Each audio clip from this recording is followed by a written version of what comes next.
दुनिया में या भारत में अगर कोई द फॉरेस्ट मैन या जंगल के रक्षक के नाम से जाना जाता है तो वो है जादव पायेंग।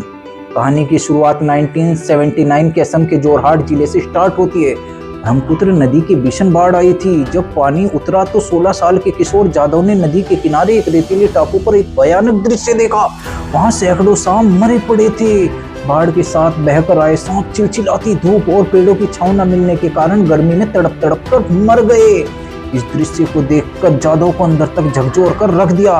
उन्होंने सोचा यदि आज पेड़ नहीं हुए तो आने वाले समय में इंसानों के लिए भी दृश्य भयानक होगा। जादव ने गांव के बड़े बुजुर्गों से इस समस्या से निपटने की तरकीब पूछी।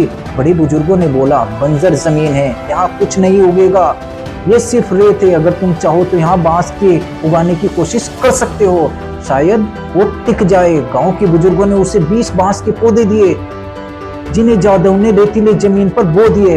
अब वो हर सुबह उस टापू पर जाता, उन्हें पानी देता, सिंचाई करता। अब उसके जीवन में सिर्फ एक ही मकसद रह गया था, उस टापू को हरा बनाना। बहुत से गांव वालों ने जादव का मजाक बनाया कि पागल मत बनो, बंजर जमीन कभी जंगल नहीं बन सकती। यही सिलसिला लगातार 30 साल तक चला।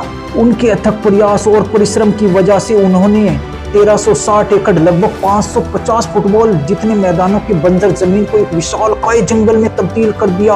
भारत सरकार को उनके द्वारा किए गए काम से अनजान थी। एक दिन सैटेलाइट की एक तस्वीर में बंजर जमीन पर विशालकाय जंगल देखा तो जांच एजेंसियां देखकर हैरान रह गई कि एक आदमी द्वारा ऐसे कैसे संभव हो सकता है।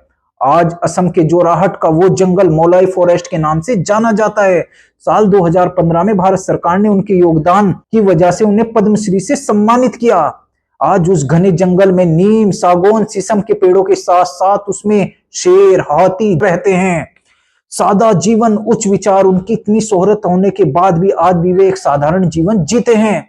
वो अपनी पत्नी और 3 बच्चों के साथ एक छोटी सी झोपड़ी में रहते हैं और गाय का दूध बेचकर अपना गुजारा करते हैं। उनका एक ही कहना है, पेड़ काटना आसान है लेकिन उसे पालना बहुत मुश्किल है। मेरे जंगल को काटने से पहले तुम्हें मुझे काटना होगा। जय हिंद, जय भारत।